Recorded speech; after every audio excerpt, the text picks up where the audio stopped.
وكفى وسلام على عباده الذين اصطفى اما بعد۔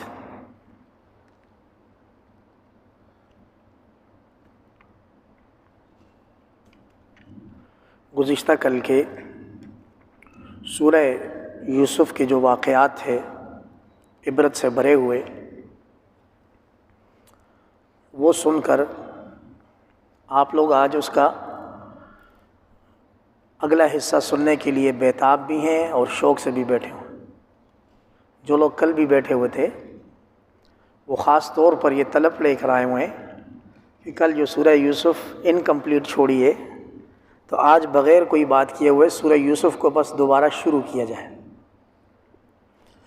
آپ کی اگر یہ تڑپ ہے تو پھر اللہ رب العزت کے اس قول پر ہمارا ایمان پکا اور سچا ہے کہ اللہ پاک فرماتے ہیں اے ہمارے محبوب، ہم آپ کو ایک بہترین قصہ سناتے ہیں۔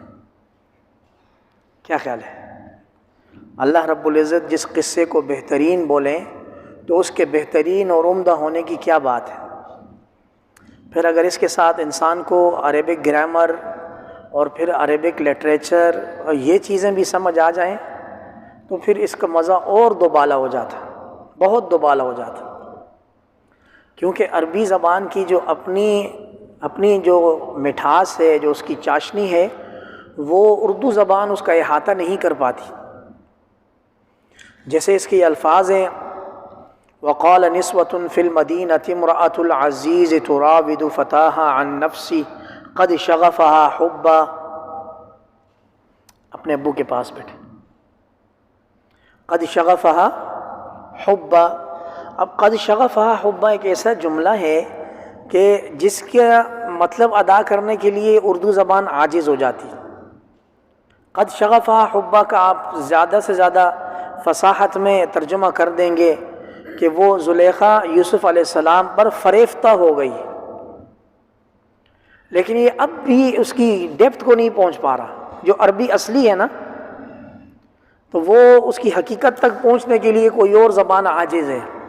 بہر کیف اللہ رب العزت نے اپنی اس وحی کو بہترین قصہ قرار دیا ہے اور اس میں بڑے بڑے عبرت کے سامان ہیں۔ اس میں ہم کل یہاں تک پہنچے تھے کہ یوسف علیہ السلام کو اللہ رب العزت نے جیل کی آزمائش سے نکال کر نیکسٹ ٹو رولر بٹھا دیا، حکمران کے ساتھ بٹھا دیا۔ ہمارے پاکستان میں بڑی بڑی وزارتیں 4-5 ہی ہیں، جس میں پہلے نمبر پر شاید وزارت دفاع آتی ہے، دوسرے تیسرے نمبر پر وزارت خزانہ آ جاتی ہے، چوتھے نمبر پر وزارت مذہبی امور ہے۔ یہ وزارتوں کی کیٹیگریز ہیں ہمارے آئین میں۔ تو وزارت خزانہ ہمارے پاکستان میں بھی بہت اہمیت کی حامل ہے۔ کوئی اللہ دین کا چراغ ہمیں مل نہیں رہا کہ کوئی ایسی وزارت خزانہ ہو جو ہمیں بوسٹ کر جائے۔ آج بھی ایک آیت پڑھی ہے، انشاءاللہ اس کا ترجمہ کریں گے۔ کراچی پر اور پاکستان پر 100% فٹ آتی ہے۔ یہ قرآن مجید کے بارے میں کتابوں میں یہ چیز لکھی ہوئی ہے، لا تنقضی عجائبہ، قیامت تک اس کے اندر جو عجائبات اور معجزے ہیں وہ پرانے نہیں ہوں گے۔ قیامت تک اس کی آیتیں تر و تازہ رہیں گی۔ اس سے ہدایت لینے والوں کو ہدایت ملے گی، عبرت پکڑنے والوں کو عبرت ملے گی، اور جو نہیں مانیں گے اس قرآن مجید کے ہی اصولوں پر ان کو سزا ملے گی۔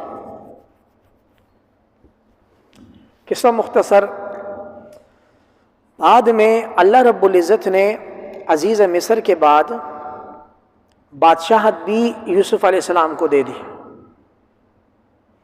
اب الٹی گنتی شروع ہو گئی۔ وہ جو بھائی کنعان اور فلسطین میں اپنے والد صاحب کی محبت حاصل کرنے کے لیے یوسف علیہ السلام کو راستے سے ہٹانا چاہ رہے تھے، اس علاقے میں قحط آ گیا۔ اس علاقے میں قحط آیا، اور قحط انہوں نے پیچھے ذکر بھی کیا تھا کہ 7 سال آئیں گے اور اپنے خوشے بچا کر رکھو، تھوڑا تھوڑا کھانا 7 سال میں بس گزارا کرنا ہے۔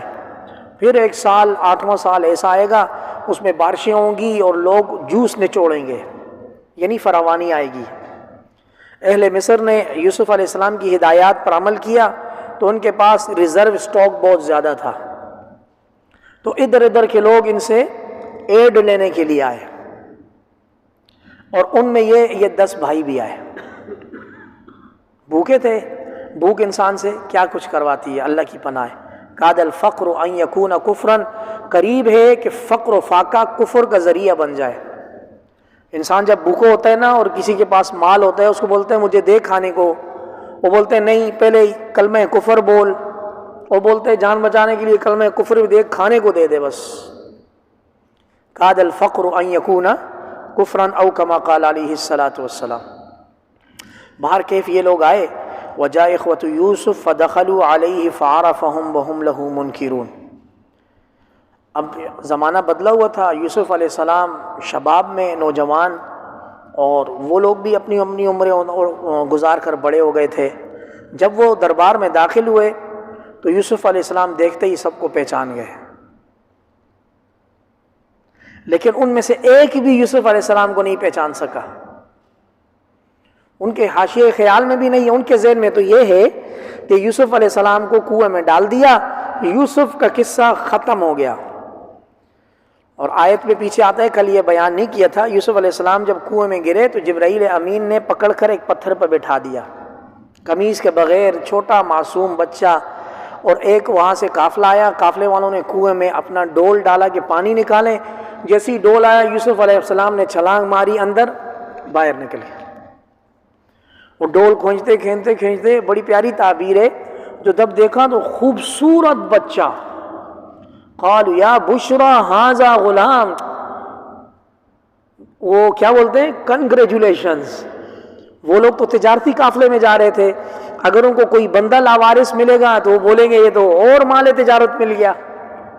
تو انہوں نے یوسف علیہ السلام کو وَأَسَرُّوهُ بِضَاعَةً، خاموشی کے ساتھ اپنا مال تجارت بنا کر اپنے ساتھ رکھ دیا، اور جا کے مصر کے بازار میں بولی لگائی، اور بڑے سستے داموں 18 یا 19 درہم کے بدلے ان کو بیچ دیا۔ پتہ نہیں تھا نا ان کو کتنا بڑا خزانہ ان کے ہاتھ سے جا رہا ہے۔ اللہ کی حکمتیں ہیں، امتحان تھے یوسف علیہ السلام کے بھی، یعقوب علیہ السلام کے بھی۔ آپ کے ذہن میں یار ہوگا کہ اتنے اللہ کے برگزیدہ بندے، وحی بھی آتی ہے، کتابیں بھی نازل ہوتی ہیں، تو امتحان کیوں لیا؟ میرے اور آپ کے آقا نامدار صلی اللہ علیہ وسلم کا فرمان ہے، اشد الناس بلاء الانبیاء، روئے زمین پر سب سے زیادہ سخت امتحان جس کیٹیگری کا لیا جاتا ہے وہ انبیاء کی کیٹیگری ہے۔ یہ اللہ پاک کی طرف سے طے شدہ ہے، جو بھی نبی ہوگا اس کا عجیب کڑاکے دار امتحان ہوگا۔ یوسف علیہ السلام، یعقوب علیہ السلام، ابراہیم علیہ السلام بیٹا چھری کے نیچے، بات سمجھ آ رہی ہے؟ لوط علیہ السلام بیوی نافرمان، اور نوح علیہ السلام بیوی نافرمان، بڑے بڑے معاملات، اتنی سخت آزمائشیں کہ انسان سوچ کر کام جائے کہ انسان پر اتنی سخت آزمائش کیسے آ سکتی ہے۔ ہمارے اپنے نبی سرور کونین صلی اللہ علیہ وسلم پر بہت آزمائشیں آئی ہیں۔ حضرت عائشہ صدیقہ رضی اللہ تعالیٰ عنہ نے پوچھا، حضور زندگی میں کبھی آپ پر کوئی سخت دن گزرا ہے؟ کہا عائشہ نارمل لائف میں یا جنگ میں؟ دونوں بتا دیجئے۔ کہا نارمل لائف میں، طائف میں پتھر کھاتے ہوئے جو دن گزرے نا وہ بڑے سخت دن تھے، حضور کے خون مبارک سے حضور کے جوتے پاؤں کے ساتھ چپ چپ کر کے چپکے ہیں۔ طائف میں انگور کا باغ آج بھی ہے، انسان جب وہاں اترتا ہے اس کی کیفیت تبدیل ہوتی ہے کہ یہاں ہمارے محبوب کا خون نکلا ہے۔ اور اگر آپ جنگ کا پوچھتی ہیں عائشہ، تو احد کا دن بہت سخت دن گزرا ہے، میرے سامنے کے 2 دانت بھی گئے، سر کے اوپر جو خوت پہنا ہوا تھا اس کے کڑے میرے منہ کے اندر گئے، اور یہاں تک بات پھیل گئی العیاذ باللہ کہ محمد شہید ہو گئے۔ اس سے بڑی آزمائش کہ میری چہیتی اور سب سے لاڈلی اہلیہ پر غلط کام کی تہمت بھی لگی مدینہ میں۔ یہ آزمائشیں انبیاء کی۔ تو یہ سوال ختم ہونا چاہیے کہ وہ انبیاء تھے تو ان پر آزمائشیں اسی برتن میں آتی ہیں جو پکا ہوا ہوتا ہے۔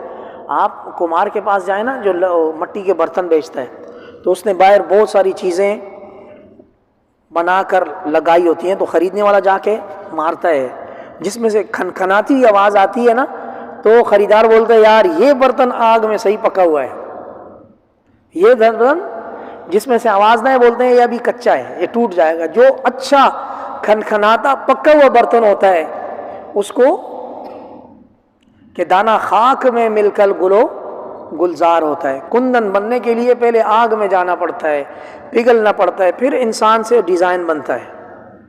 تو یہ انبیاء پر آزمائشیں حضور کی اس حدیث کی روشنی میں بالکل واضح ہیں کہ جو تقوی میں زیادہ ہوتے ہیں ان پر امتحان آتے ہیں.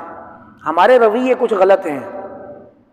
ہمارے رویے یہ ہیں کہ دنیا میں اگر ہماری کسی سے انبن ہو جائے، ہماری بات خراب ہو جائے، تو ہم دل ہی دل میں اس کو بد دعائیں دیتے ہیں اور ہم کہتے ہیں جی ہم نے اپنا معاملہ اللہ پر چھوڑا. حالانکہ ہم 100% معاملہ اللہ پر نہیں چھوڑتے. ہم یہ بات کہنے کے بعد کہ میں نے اور آپ کا معاملہ اللہ پر چھوڑا، ہم اس پر دوربینیں لگا دیتے ہیں کہ کب اس پر مصیبت آئے گی تو میں اعلان کروں گا اس نے میرے ساتھ غلط کیا تو اللہ نے اس کو پکڑ لیا. جب معاملہ اللہ پر چھوڑا تو بیچ میں جج بننے کی ضرورت، پھر معاملے کو بھول جاؤ. معاملہ اللہ پر چھوڑا اس کا مطلب ہے اگر کسی نے آپ کے ساتھ زیادتی کی، آپ اس کو بھولا بسرا کر دیں، سائڈ پر ہو کر اپنی عبادات میں لگ جائیں. اللہ جانے گا، وہ ظالم جانے گا. لیکن ہمارا رویہ غلط ہے. ہم اس کے اوپر دوربینیں کب نکلتے ہیں، کب جا رہے، کب ٹھوکر لگی، کب ایکسیڈنٹ ہوا، کب کیا. جیسے ہی اس پر مصیبت آتی ہے ہم یہ اناؤنس کرتے ہیں کہ اس نے ہمارے ساتھ زیادتی کی تھی، اللہ نے پکڑ لیا. بھائی آپ کے پاس وہی آئی ہے، آپ کو کیسے پتہ چلا کہ اللہ نے اس کو پکڑ لیا؟ تو متقی پرہیزگار پر آزمائش آنا یہ اللہ پاک کی طرف سے طے شدہ اصول ہیں. اگر کوئی بندہ اللہ کی آزمائش میں آ جائے تو اس سے پناہ بھی مانگنی چاہیے، رجوع اللہ کرنا چاہیے. اب کیا نشانی ہے کہ بندے پر آزمائش ہے؟ یعنی وہ پریشانی اس کے درجات کی بلندی کا ذریعہ یا اللہ کا عذاب ہے؟ تو کتابوں میں یہ نقطہ لکھا ہوا ہے کہ وہ پریشانی، بیماری، مصیبت جس میں آپ کا تعلق اللہ پاک سے مزید جڑتا ہے، زیادہ ہوتا ہے، وہ اللہ پاک کی طرف سے درجات کی بلندی کا امتحان ہوتا ہے. اور وہ پریشانی جس میں آپ اسباب کی طرف دوڑ پڑتے ہیں، او تاڑا لوٹی، یہ ہو گیا، وہ ہو گیا، اللہ رب العزت سے غافل ہو کر اسباب میں لگ جاتے ہیں، تو سمجھ جائیں اللہ کی طرف سے عذاب کی صورت کی آزمائش. یوسف علیہ السلام کے بھائی داخل ہوئے اور انہوں نے کہا کہ اس طرح ہمارے ہاں علاقے میں بھوک ہے. بات چیت ہوئی، غیر ضروری بات قرآن ذکر نہیں کرتا.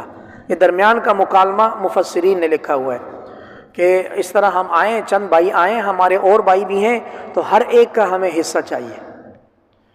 تو یوسف علیہ السلام جاننے کے بعد پوچھنے لگے، اچھا جی تمہارے والد صاحب بھی ہیں، اچھا تمہارے کوئی اور بھائی بھی ہے؟ تو انہوں نے بنیامین کا ذکر بھی کیا جو یوسف علیہ السلام کے سگے بھائی تھے، اور ذکر کرنے کے بعد اس کا غلے میں حصہ بھی مانگا. یوسف علیہ السلام نے کہا اچھا بھائی بھی ہے، بنیامین بھی، اس کا بھی حصہ چاہیے.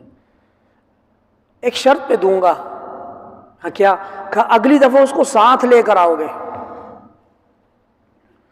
اور اس دفعہ اس کا حصہ دے رہا ہوں بونس کے طور پر، یہ لے جاؤ. اگلی دفعہ جب غلہ لینے کے لیے آنا، ابھی قحط کا بڑا زمانہ ہے، اگلی دفعہ جب غلہ لینے کے لیے آنا، جاگتے ہوئے آنا، سوتے ہوئے کوئی بھی نہ آئے. کیسے آنا ہے؟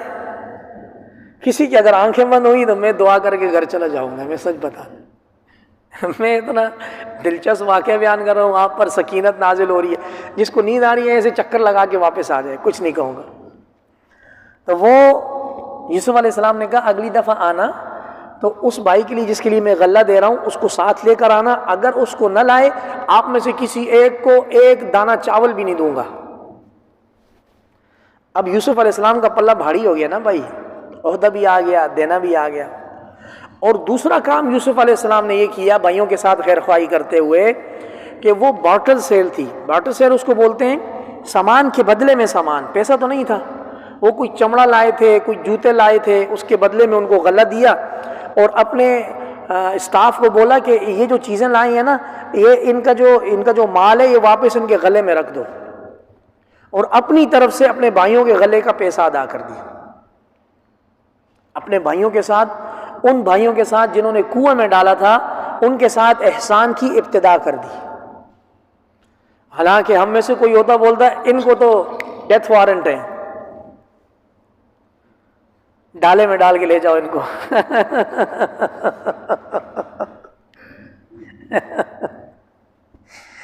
خیر نبیوں کی بڑی شان ہے. نبیوں کی دیکھیں نا، اتنے زمانے بعد ملاقات ہوئی، یوسف علیہ السلام پہچان بھی گئے، یار یہ وہی ظالم ہے، ابھی سب کے سب بزرگ بن گئے، ہاتھوں میں تسبیح لے کر آئے ہوئے ہیں، یہ ہیں چوٹی پرت ہے، پنجابی میں بولتے ہیں، یعنی یہ شرارتوں میں اتنے ہیں کہ پہاڑ کے بھی اس طرف اتر جائیں۔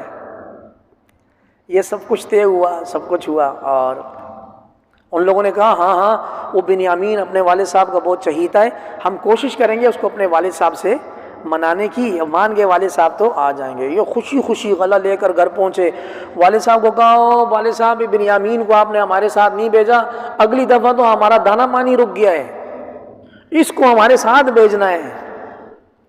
دودھ کا جلا ہوا چھاچھ کو بھی پھونک پھونک کر پیتا ہے۔ یعقوب علیہ السلام نے کہا مر جاؤں گا، بنیامین کو نہیں جانے دوں گا، اس سے پہلے تم لوگوں نے یوسف میرے سے لے کر گئے تھے، اس کی قال هل آمنکم علیہ الا کما امنتکم علی اخیہ من قبل، اس کے بھائی کے معاملے میں نے تم پر ٹرسٹ کیا، تم لوگوں نے کیا حشر کیا، اب میں بنیامین کو نہیں دے سکتا۔ فاللہ خیر حافظا وہو ارحم الراحمین، یہ اللہ رب العزت ہی ہم سب کی، میری بنیامین کی حفاظت کر سکتے ہیں، تم لوگ جب پروپیگنڈا کرنے پر آتے ہو تو میرے اوپر غالب آ جاتے ہو۔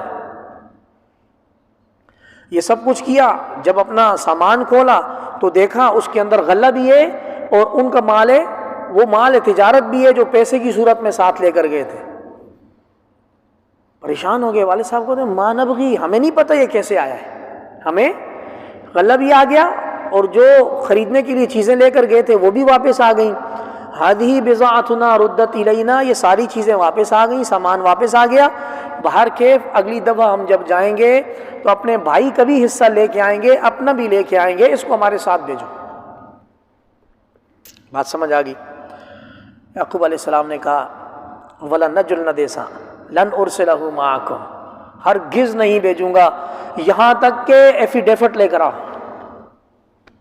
موثقا من اللہ، پکا کوئی تاکید نامہ، ایک معاہدہ لے کر آؤ کہ آپ بنیامین کو ضرور بضرور واپس لائیں گے، اس کے ساتھ وہی کہانی نہیں گڑیں گے جو آپ نے یوسف کے ساتھ کہانی کی، اور من گڑت کہانی نہیں بنائیں گے۔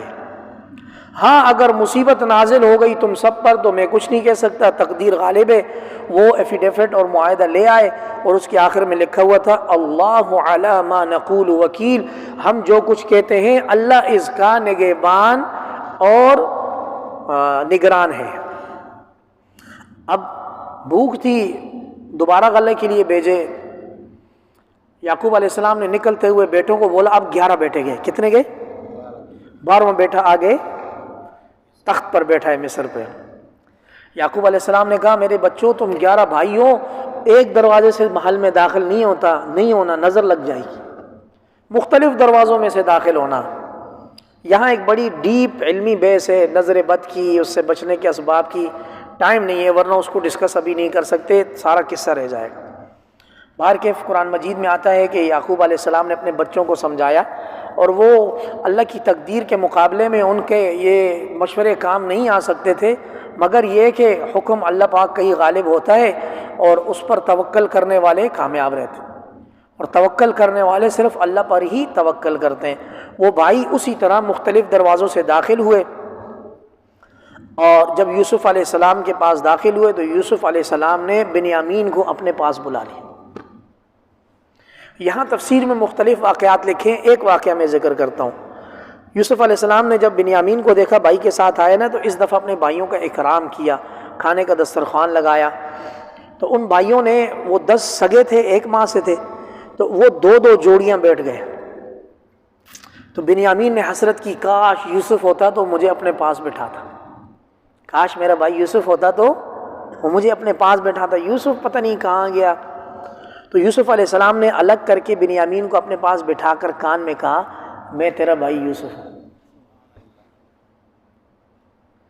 میں تیرا بھائی، اس خبر کو بریک نہیں کرنا ابھی، میں تیرا۔ بنیامین خوش ہو گیا، خوشی کا ٹھکانہ نہیں رہا، سگا بھائی مل گیا۔ ان دونوں بھائیوں نے کھانا کھایا، کہا اب آپ پریشان نہیں کرو، ان کے ساتھ ایک چال میں چلتا ہوں، انہوں نے بہت ستایا ہے نا۔ ابھی یعقوب علیہ السلام کے اور امتحان باقی ہیں، عشق کے امتحان اور بھی باقی ہیں۔ اس دفعہ یہ کام کیا کہ جب ان کا غلہ پیک کیا نا، تو یوسف علیہ السلام کا جو پانی پینے کا برتن تھا وہ ان کے غلے میں چھپا کے اندر ڈال دیا۔ پچھلی دفعہ تو سامان ڈالا تھا، جو خریدنے کے لیے پیسہ لائے تھے وہ ڈال دیا تھا، اس دفعہ وہ پینے والا جو برتن ہوتا ہے وہ ان کے غلے میں ڈال دیا، اور ڈالا بھی بنیامین کے سامان میں، ڈالا بھی بنیامین کے سامان میں ڈالا۔ یہ سب کھانا شانا کھا کے حضرت حضرت کرتے ہوئے ہاتھ چوم کے رخصت ہوئے، پیچھے سے آواز لگانے والے لگا، او چورو رکو تمہاری ایسی کی تیسی، صحیح ہے۔ قال ثم اذن مؤذن ایتها العیر انکم لسارقون، ایک قافلے والوں تم سارے کے سارے چور ہو، رکو تمہاری ایسی کی تیسی۔ وہ مڑے، انہوں نے کہا کیا کھو گیا تم لوگوں کا بھائی، ہمیں چور کیوں بول رہے ہو؟ فرمایا کہ ہمارے پاس جو سا تھا نا، ایک برتن تھا ملک کا، بادشاہ کا، وہ ہم سے گم ہو گیا ہے، ہمیں شک ہے کہ آپ 11 میں سے کسی کے پاس ہے۔ سمجھ آ رہی ہے؟ قرآن مجید ایک ایک لفظ بول رہا ہے۔ اور اس اعلان کرنے والے نے کہا کہ جو تلاش کر کے لائے گا اس کو 1 اونٹ غلہ زیادہ ملے گا، اعلان بھی کر دیا۔ وہ تلاش گمشدہ کے نیچے لکھا ہوتا ہے میرا آئی فون 11 گم ہو گیا، جو لائے گا اس کو 5000 روپے انعام بھی دیں گے، اس طرح کی بات۔ جو لائے گا تو اس کو انشاءاللہ 1 اونٹ زیادہ ملے گا، اور میں ذمہ دار ہوں اس کا۔ انہوں نے کہا یار اللہ کی قسم آپ کو معلوم ہے ہم زمین میں فساد کرنے کے لیے نہیں آئے یار، ہم چور نہیں ہیں یار، ہم نیک لوگ ہیں۔ ہم کیا ہیں؟ ہم نیک لوگ ہیں۔ اس بندے نے کہا اچھا اگر آپ نیک ہو تو تم اگر جھوٹے ہو گئے تو کیا سزا ہے؟ انہوں نے کہا اچھا، اب سینہ اور چوڑا ہو گیا ان کا۔ انہوں نے کہا اس کی سزا یہی ہے جس کے سامان سے نکلے گا اس کو قید میں ڈالو۔ خود منہ سے بول گئے، جس کے سامان سے وہ پیالہ نکلے گا اس کو قید میں ڈالو۔ اچھا چلو جی، اس نے تلاشی شروع کی، پہلے بڑے بھائیوں سے کرتے کرتے کرتے کرتے آخر میں چھوٹے بھائی کے اس میں سے نکال دی۔ فبدأ بأوعيتهم قبل وعاء أخيه، باقی بھائیوں کے سامان میں سے پہلے دیکھا، آخر میں بنیامین کے اس میں سے دیکھا۔ ثم استخرجها من وعاء أخيه، وہ چھوٹے بنیامین کے سامان میں سے وہ نکال دیا۔ كذلك كدنا ليوسف، اللہ پاک فرماتے ہیں یہ تدبیر ہم نے یوسف کو بتائی، یہ تدبیر ہم نے یوسف کو بتائی۔ اس وقت کی شریعت میں یہ قانون تھا کہ جس چور کے سامان میں سے چوری شدہ سامان ملے گا وہ بندہ اس کا غلام ہو جائے گا یا اس کی قید میں آ جائے گا۔ بنیامین کے اس میں آ گیا۔ اللہ پاک فرماتے ہیں وہ فوق کل ذی علم علیم، روح زمین پر ہر جاننے والے علم والے سے اوپر بھی ایک علم والا ہوتا ہے۔ روح زمین پر کوئی بندہ اپنے آپ کو اعلم الناس، علامہ فہامہ خود نہیں کہہ سکتا، اور علم کا یہ سلسلہ چلتے چلتے چلتے چلتے اللہ رب العزت کی ذات پر جا کر ختم ہوتا ہے۔ وَعِلْمُهُ أَتَمُّ وَأَكْمَلُ، اللہ کا علم تمام بھی ہے، اکمل بھی ہے، کسی اور سے حاصل شدہ نہیں ہے۔ اللہ کا علم ذاتی علم ہے، ہمارا علم والدین، اساتذہ، کتاب، قرآن، ان چیزوں سے ملتا ہے۔ اللہ رب العزت کو علم کسی سے لینے کی ضرورت۔ ابھی تک تو سارے نیک بنے ہوئے تھے نا، عجیب دلچسپ قصہ ہے۔ اب ان بھائیوں نے پینترا بدلا، پینترا جب بدلا، ٹون جب بدلی، تو اس کو سمجھنے سے پہلے ایک واقعہ اور ہے اسی سورہ یوسف سے متعلق۔ وہ یہ ہے کہ روایات میں آتا ہے کہ یوسف علیہ السلام بچپن میں اپنی پھوپھی کے پاس رہتے تھے، اور بچپنا جب گزار دیا پھوپھی کے پاس تو یعقوب علیہ السلام گئے کہ یوسف مجھے واپس کرے۔ یوسف بچپن سے ہی خوبصورت تھے، تو پھوپھی نے کہا اس کو نہ لے جاؤ، تو والد صاحب نے کہا آپ دے دیں، میں اس کو لے جاؤں گھر۔ تو پھوپھی نے یوسف علیہ السلام کو اپنے پاس روکنے کے لیے اپنا ایک دوپٹہ یوسف علیہ السلام کی قمیض یا کرتے کے نیچے باندھ کے بھیج دیا، اور پھر آ کر پروپیگنڈا کیا میرے گھر سے دوپٹہ گم ہے، کہاں ہے کہاں ہے کہاں، یوسف نے چرایا ہے۔ تو یوسف علیہ السلام شعور کی حالت میں بچپنے میں تھے، تو یوسف علیہ السلام کا کرتا اٹھایا تو نیچے دوپٹہ تھا۔ پھوپھی نے کہا اس نے چوری کی ہے، لہٰذا یوسف مجھے واپس کرو۔ یوسف کو لے گئی، یوسف کو۔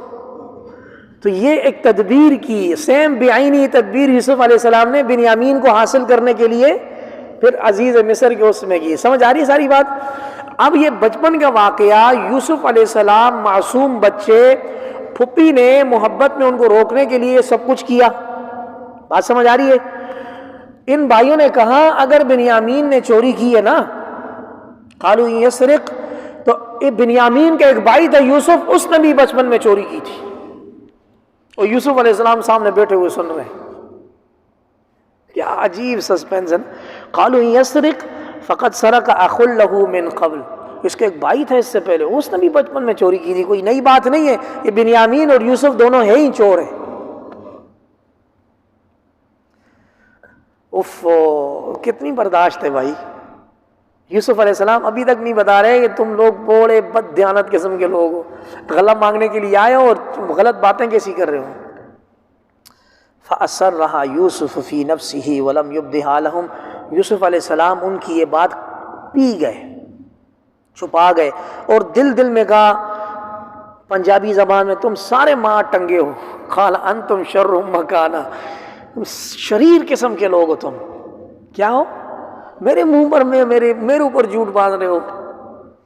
واللہ اعلم بما تصفون، یہ جو کہانی اسٹوری بنا رہے ہو نا، یہ اللہ کو صحیح پتہ ہے تم لوگ گڑبڑ کر رہے ہو. یوسف علیہ السلام نے کہا جو کچھ بھی کرو، یہ بنیامین کو اون مڑے حوالے کر اترا.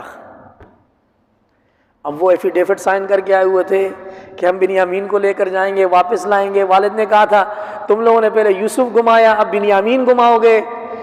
اب یہ پریشانی میں ان کی اب باڈی بلڈ پریشر ہائی ہونا شروع ہو گیا. اب انہوں نے ایک اور پینترا بدلا. ٹھیک ہے، منٹ پل میں تولا پل میں ماشا. کہتے ہیں قالوا یا ایھا العزیز، اے بادشاہ مصر، ان لہ ابن شیخا کبیرا، اس چھوٹے بچے کا ایک بہت ہی ضعیف بوڑھا باپ ہے، اس کے بدلے ہم 10 میں سے کسی کو رکھ دو، اس کو چھوڑ دو. خذ احدنا مکانا، ہم 10 میں سے جو آپ کو چاہیے وہ اپنے پاس رکھ لو، بنیامین کو چھوڑ دو. یوسف علیہ السلام نے کہا معاذ اللہ، یہ کیسے ہو سکتا ہے کہ چور کی جگہ کسی اور کو ہم لے لیں، ہم تو چور ہی کو لیں گے. تدبیر اللہ نے سلجھا دی نا، پکڑ کے بنیامین اور ان کی ریکویسٹ ان کی ریجیکٹ کی، جاؤ کہاں یہاں سے. فلما استیئسوا منہ خلصوا نجیا، دربار میں سے نا امید ہو کر سرگوشیاں کرنے کے لیے سائٹ پر ہوئے. ان میں سے جو بڑا تھا جس کا نام یہودا تھا، یہودا، اس نے کہا تمہیں یاد ہے تمہارے والد صاحب نے تم میں سے اللہ کا وعدہ لیا ہے، ایفیڈیوٹ لیا ہوا ہے، اور اس سے پہلے یوسف کے معاملے میں تم لوگوں نے جو زیادتیاں کی ہیں سب تمہیں یاد ہے. واللہ میری تو آنکھیں نہیں ملتی، میں نہیں جا سکتا والد صاحب کے پاس، میں تو یہیں مصر میں بھوکا مروں گا. تم 9 کے 9 جاؤ اور اپنے والد صاحب سے بات کرو.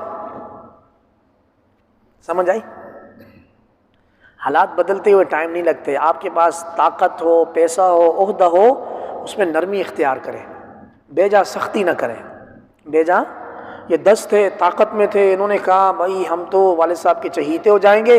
اب آہستہ آہستہ سب کا تیل نکل رہا ہے، نہ عزیز مصر بات مان رہا ہے، نہ اتنی ہمت ہے کہ والد صاحب کو آنکھیں دکھا سکیں. ارجعوا الی ابیکم، اپنے والد صاحب کی طرف جائیں اور بولیں اے ابا آپ کے دوسرے بیٹے نے چوری کی ہے. پہلے تو جھوٹا مقدمہ بنایا تھا نا یوسف علیہ السلام کا کہ بیڑیا کھا گیا، اب تو ان کی آنکھوں کے سامنے سچ ہے کہ بنیامین نے چوری کی ہے، اور ہم نے جو گواہی دی تھی وہ اپنے علم کے مطابق دی تھی. یہ سب کچھ جو ہو گیا ہے تو غیب کا ہمیں علم نہیں تھا. آپ ہمیں پتہ ہے ہمارے ابا جان ہم پر یقین نہیں کریں گے. وہ قافلہ جس کے ساتھ ہم گئے تھے آپ ان سے پوچھ لیجئے، ان کو بھی پتہ ہے بنیامین نے چوری کی ہے. یعقوب علیہ السلام نے وہی جواب دیا جو یوسف علیہ السلام کی باری میں دیا تھا کہ یہ تمہارے نفسانی چالیں ہیں، صبر جمیل. میرے لیے اللہ کی ایک اور آزمائش آ گئی، صبر کرنے کے علاوہ کوئی کام نہیں ہے. قریب ہے کہ میرا اللہ میرے تینوں بیٹوں کو لے آئے، یوسف، بنیامین اور وہ بڑا یہودا جو مصر میں رک گیا تھا شرم کے مارے کہ میں اپنے والد صاحب کے پاس نہیں جا سکتا. وَتَوَلَّى عَنْهُمْ، ان کی یہ ساری روداد اور کارستانی پروگریس رپورٹ سن کر ان سے کنارہ کش ہوئے اور یہ کہتے ہوئے یا اسفا علی یوسف، ہائے میرا پیارا بچہ یوسف کہاں ہے. وَبْيَضَّتْ عَيْنَاهُ، روتے روتے آنکھیں سفید ہو گئیں، آنکھوں کی بینائی چلی گئی. نبی ہے اللہ کا، یعقوب اللہ کا نبی ہے. آزمائش کی ڈیپتھ دیکھیں کتنی زیادہ ہے. فَهُوَ قَدِيمٌ، اور غصہ پی رہے ہیں، اپنی اولاد ہے، اپنا بلڈ ہے، ڈی این اے، وہ ایسی حرکتیں کر رہے ہیں تو غصے میں گلتے جا رہے ہیں. جب انہوں نے یوسف کا نام لیا تو یہ 9 کے 9 دوبارہ اپنے والد پر چڑھ دوڑے، بدتمیزی۔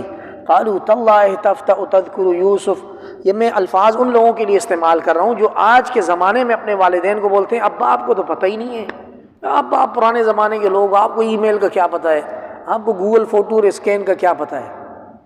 ایسے الفاظ بالکل بھی استعمال نہ کریں بھائی۔ قالوا تاللہ تفتأ تذکر یوسف، اللہ کی قسم ہمیشہ مسلسل یوسف کا تذکرہ ہی کرتے رہتے ہو آپ تو، حتی تکون حرزا، یہاں تک کہ جاں بلب ہو جاؤ گے، او تکون من الہالکین، یا اس کے غم میں مر جاؤ گے۔ یعقوب علیہ السلام نے کہا رکو بھائی، انما اشکو بثی وحزنی الی اللہ، میں اپنے غم کی، بے بسی کی اور اپنے غم کی اللہ کے علاوہ کسی اور کے سامنے فریاد نہیں کرتا، اور اللہ کی طرف سے مجھے وحی آتی ہے۔ ابھی تک یعقوب کو یوسف کی موت کی وحی نہیں آئی ہوئی کہ میرا بیٹا مر گیا ہے۔ اگر تو مجھے اللہ نے بتایا ہوتا کہ یوسف مر چکا ہے تو میں صبر کر لیتا، اللہ نے مجھے بتایا وہ نہیں ہے، اس کا مطلب ہے میری آزمائش چل رہی ہے۔ اے میرے بچوں، جاؤ ایک دفعہ پھر مصر جاؤ، یوسف کو بھی تلاش کرو اور اس کے بھائی بنیامین کو بھی تلاش کرو، اور اللہ کی رحمت سے نا امید نہ ہو۔ اللہ کی رحمت سے تو صرف کافر نا امید ہوتے ہیں، مومن مسلمان اللہ کی رحمت سے نا امید نہیں ہوتا۔ دوبارہ گئے اور عزیز مصر کے پاس گئے، اب بہت نمتے ہو کے گئے، یا ایھا العزیز مسنا واہلنا الضر، ہمیں اور ہمارے اہل و عیال کو، بیوی بچوں کو، والد کو بہت شدید تکلیف پہنچی ہوئی ہے۔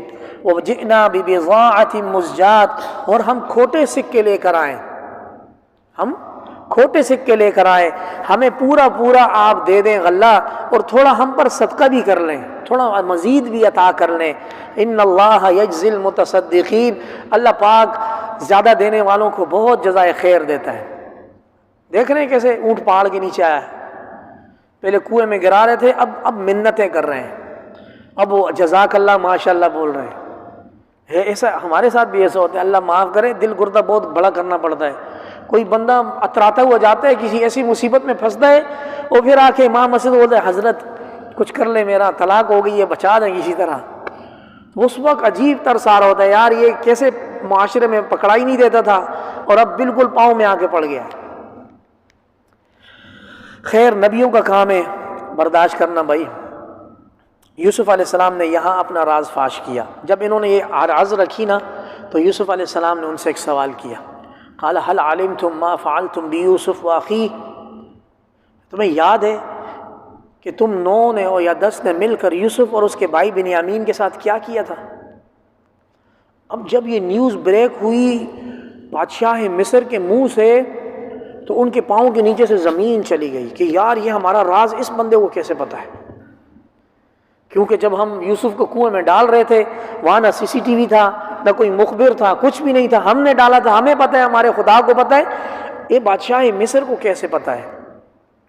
اب انہوں نے وہاں اپنی جو دماغ کی گھراریاں ہیں نا ان کو گھمانا شروع کیا، یوسف علیہ السلام کے خد و خال کو دیکھا، بات کا طریقہ دیکھا، خسر پسر کیا، کیسے پتہ چلا یہ وہ۔ دیکھتے دیکھتے دیکھتے ایک باپ کی اولاد تھی نا، انہوں نے کہا اِنَّكَ لَأَنْتَ یوسف، کیا تم ہی یوسف ہو؟ سمجھ آئی؟ کیا تم ہی یوسف ہو؟ کیا عالم ہوگا ان لوگوں کا۔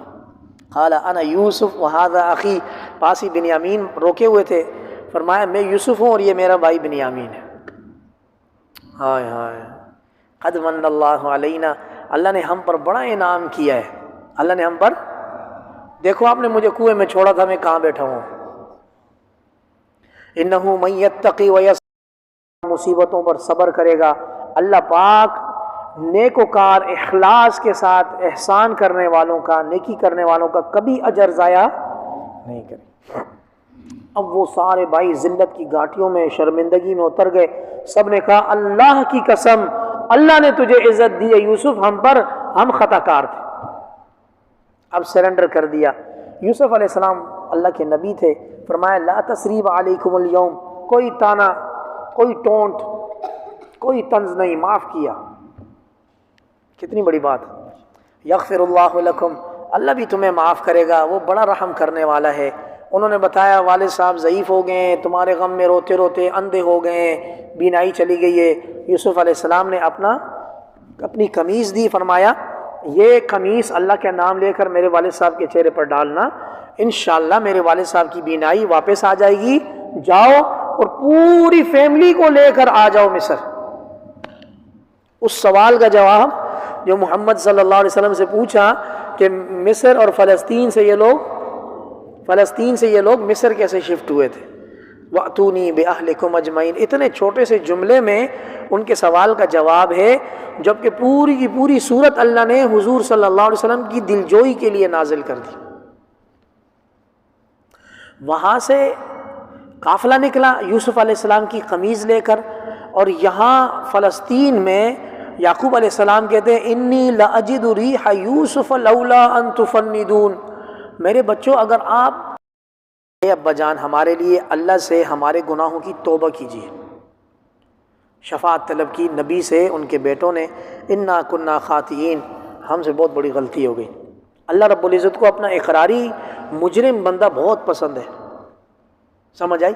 گناہ ہونے کے بعد اترائے نہ، آنکھیں بند نہ کریں اللہ سے۔ وَأَتْبِعِ السَّيِّئَةَ الْحَسَنَةَ تَمْحُوهَا، حضور کا فرمان ہے گناہ ہو جائے فوراً پیچھے نیکی لے کر آؤ، جس کیفیت کوانٹٹی کوالٹی کا گناہ ہوا ہے اس سے بڑھ کر بڑی نیکی لے کر آؤ، وہ نیکی اس گناہ کو مٹا دے گی۔ بات سمجھ آ رہی؟ تو انہوں نے خطا کاری کے اعتراف کیا، سوف استغفر لکم ربی، یعقوب علیہ السلام نے فرمایا، روایات میں آتا ہے وہ ہفتے کا کوئی اور دن تھا، اور انہوں نے فرمایا کہ میں جلد اللہ پاک سے آپ کے لیے مغفرت مانگوں گا۔ نقطہ یہ لکھا ہوا ہے تفسیر میں کہ انہوں نے شب جمعہ کا انتظار کیا، شب جمعہ کے اللہ کی رحمت زیادہ ہوگی، میں شب جمعہ میں آپ سب کے لیے اللہ سے مغفرت مانگوں گا۔ انہ هو الغفور الرحیم، اللہ پاک بہت بہت زیادہ مہربان بخشنے والا ہے۔ تھک گئے ہیں تو بس کریں ورنہ آگے باقی ہے، ابھی چلیں آگے۔ اب یہاں سے آگے ایک اور قصہ شروع ہوتا ہے، اور وہ یہ کہ یوسف علیہ السلام اگرچہ عزیز مصر اور بادشاہ بن گئے تھے، لیکن جب کوئی چیز غلط مشہور ہو جاتی ہے معاشرے میں تو اس کے برے اثرات کسی نہ کسی کی زبان پر رہتے ہیں۔ تفسیر مدارک میں ایک بات لکھی ہے، اور وہ یہ لکھی ہے کہ یوسف علیہ السلام بادشاہ مصر تو بن گئے تھے، لیکن مصر کے کچھ کمی لوگ یہ بات اس وقت تک کرتے تھے کہ یار یہ ایک کیس میں جیل گیا تھا، یہ ایک کیس میں جیل گیا تھا، پتہ نہیں اس کے والد کون ہے، کس کی اولاد ہے، کہاں سے آئے، ہم پر بادشاہ بن گیا۔ نبیوں کے امتحان ہوتے ہیں، سمجھ آ رہی ہے؟ یہ پروپیگنڈا دیکھیں، پوری دنیا آپ کی حامی نہیں ہو سکتی، کہیں نہ کہیں سے تنقید بھی آئے گی، آپ ساری دنیا کو خرید نہیں سکتے۔ تو وہ یہ اس طرح کی باتیں یوسف علیہ السلام تک بھی پہنچی کہ میری سلطنت میں اس طرح کی تنقید بھی ہو رہی ہے، لوگ کہہ رہے ہیں کہ کسی کیس میں جیل بھی گیا تھا اور اس کے والدین کا نہیں پتہ یہ کون ہے، کہاں سے آیا۔ اب اللہ رب العزت نے اس اعتراض کو، اس غیر ضروری باتوں کو، طعنوں کو ختم کرنے کے لیے سب کے سب کو بھیجا، یعقوب علیہ السلام، ان کی اولاد کو سب کو بھیجا مصر۔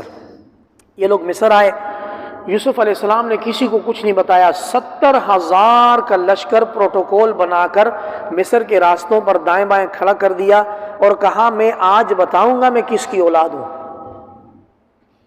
میں آج بتاؤں گا میں کس کی اولاد ہوں، کہ میں راستے میں چلتا ہوا کوئی عام بندہ نہیں ہوں، اللہ کے بڑے انعامات ہیں۔ جب یعقوب علیہ السلام آئے تو یوسف علیہ السلام نے مصر والوں کو بولا یہ یعقوب اللہ کے نبی ہیں، میں ان کا بیٹا ہوں۔ احسن القصص ہے یا نہیں ہے؟ بہترین قصہ ہے، ایک ایک آیت میں اللہ پاک کی اس میں عجیب اس میں حکمت ہے۔ فلما دخلوا علی یوسف پر آئے، والدین کے لیے اس نے بہترین ٹھکانہ بنایا یوسف نے، اور فرمایا مصر میں امن کے ساتھ داخل ہو جائے۔ ورفع ابویہ علی العرش، اور اپنے والدین کو عزت کے ساتھ تخت پر بٹھایا۔ وخروا لہ سجدا، سب کے سب نے یوسف علیہ السلام کو سجدہ کیا، سجدے میں گر گئے۔ اب وہ پہلا خواب کہ میں نے ایک سورج، ایک چاند اور 11 ستارے سجدہ کرتے ہوئے دیکھے، حقیقت تعبیر آئی۔ والد والدہ 10 ستیلے بھائی اور ایک سگا بھائی 11، یہ سجدہ سجدہ تعظیمی تھا، پچھلی امتوں میں جائز تھا، نبی کریم صلی اللہ علیہ وسلم نے اس سجدے پر بین لگا دی۔ فرمایا اگر میں مخلوق میں سے کسی کو سجدہ کرنے کی اجازت دوں تو بیوی کو اپنے شوہر کی عظمت کا سجدہ کرنے کا حکم دوں، لیکن میں اس کو بھی منع کروں گا، میری قبر پر بھی آگے سجدہ نہیں کرنا اور روئے زمین پر کبھی کسی کو سجدہ نہیں کرنا اللہ کے سوا۔ تو یہ پچھلی امتوں میں تھا، تو یہ اللہ پاک نے قرآن مجید میں ذکر بھی کیا۔ اب دیکھیں عجیب بات ہے، وقال یا ابتی ھذا تأویل رؤیایا، سب نے سجدہ کیا، فرمایا اے میرے پیارے ابا جان، یہ میری اس بچپن کے خواب کی تعبیر ہے، قد جعلھا ربی حقا، اللہ نے کھلی آنکھوں اس کو حقیقت بنا دیا۔ اب یوسف علیہ السلام نا اللہ کی نعمتوں کا ذکر کر دیں، وقد احسن بی اذ اخرجنی من السجن، اور ابا جان اللہ پاک کا بڑا کرم ہوا ساری زندگی میرے پر، نبیوں کی شان ہے، ابا جان اللہ پاک کا بڑا کرم ہوا ساری زندگی میرے پر، اللہ پاک نے مجھے جیل سے بھی نکالا۔ باریک نکتہ، بات کہاں سے شروع کی؟ جیل سے، بھائیوں نے کنویں میں ڈالا، میں فروخت ہوا، زلیخا کا معاملہ پیش آیا، کچھ بھی ذکر نہیں کیا، وہاں سے ذکر کیا جہاں سے جیل سے خلاصی ملی، فرمایا مجھے اللہ نے جیل سے نکالا اور اللہ پاک آپ سب کو گاؤں دیہات سے میرے پاس لے کر آ گیا، تھوڑا بہت ہمارے بھائیوں میں کچھ ہوا تھا، کوئی بات نہیں، اللہ پاک بڑے ہی لطیف و کریم ہے اور وہ علیم اور حکمت والے ہیں۔ رب قد آتیتنی من الملک، یعقوب یوسف علیہ السلام نے دعا کی، یا اللہ آپ نے مجھے بادشاہی عطا کی، آپ نے مجھے خوابوں کی تعبیر بتائی، فاطر السماوات والارض، زمین اور آسمان کو پیدا کرنے والے، انت ولی فی الدنیا والآخرہ، تو ہی میرا دوست ہے دنیا اور آخرت میں، توفنی مسلمہ، زندگی بہت اچھی گزار دی، موت فرما برداری والی دینا، والحقنی بالصالحین، جنت میں نیکوکار لوگوں کے ساتھ میرا حشر کرنا۔ یہاں یہ آخری الفاظ یوسف علیہ السلام کے۔ اب اللہ رب العزت اپنے نبی کی دلجوئی کرتے ہیں، ذالک من انباء الغیب نوحیہ الیک، میرے محبوب محمد صلی اللہ علیہ وسلم، یہ غیب کی وہ باتیں ہیں جو ہم لطف و کرم سے آپ کو بتاتے ہیں۔ وما كنت لديهم اذ اجمعوا امرهم وهم يمكرون، میرے محمد آپ اس کنویں کے پاس نہیں تھے جب وہ مشورہ کر رہے تھے کہ یوسف کو کنویں میں ڈالنا ہے۔ یہ ساری بات ہم آپ کو بتائیے، آپ پریشان نہ ہو، دنیا میں اکثر لوگ ایمان نہیں لائیں گے، دنیا میں اکثر لوگ ایمان نہیں لائیں گے، آپ اپنا دل ہلاک نہ کریں، کوئی بات نہیں، جس کی قسمت میں لکھا ہوگا وہ ایمان لائے گا، جس کی قسمت میں نہیں لکھا ہوگا وہ ایمان۔ لقد كان في قصصهم عبرة لأولي الألباب، ان بھائیوں کے قصے میں عقل والوں کے لیے بڑی نشانیاں ہیں کہ اللہ رب العزت آزمائش میں ثابت قدم لوگوں کو کیسے نوازتے ہیں، جب کسی کو کندن بنانے کے لیے آتے ہیں تو ان کو کیسا آزمائش میں رگڑے میں سے چکی میں سے گزارتے ہیں، پھر اللہ پاک صاف ستھرا کر کے باہر نکالتے۔ یہ قرآن مجید ایسی بات نہیں ہے کہ اس میں جھوٹ بولا جائے، بلکہ یہ تو اپنے سے پہلی کتابوں کی بھی تصدیق ہے، اس میں ہدایت ہے، اس میں رحمت ہے ایمان والی قوم کے لیے۔ یہاں پر آ کر سورہ یوسف مکمل ہو جاتی، بڑی عبرت ہیں۔ یہ جو 2 دن لگائے ہم نے سورہ یوسف پر، تو یہ خلاصے بتائے، ابھی اس کے اندر علم کے ایسے دریا ہیں کہ ایک رکوع کم از کم 3 گھنٹے مانگتا ہے، کم از کم ایک رکوع 3 گھنٹے مانگتا ہے، اس کے اندر لطف و کرم، باریک علمی نکتے، علمی مسائل، کیا کچھ اس کے اندر ہے، یہ میں نے آپ کو ذائقہ چکھا دیا۔ اب آپ کا فرض بنتا ہے ٹائم نکال کر قرآن مجید کی کوئی اچھی سی تفسیر لے کر اس میں سورہ یوسف کو مزید ڈیپ اسٹڈی کریں، بڑا سامان ملے گا انشاءاللہ۔ آمین۔ فللہ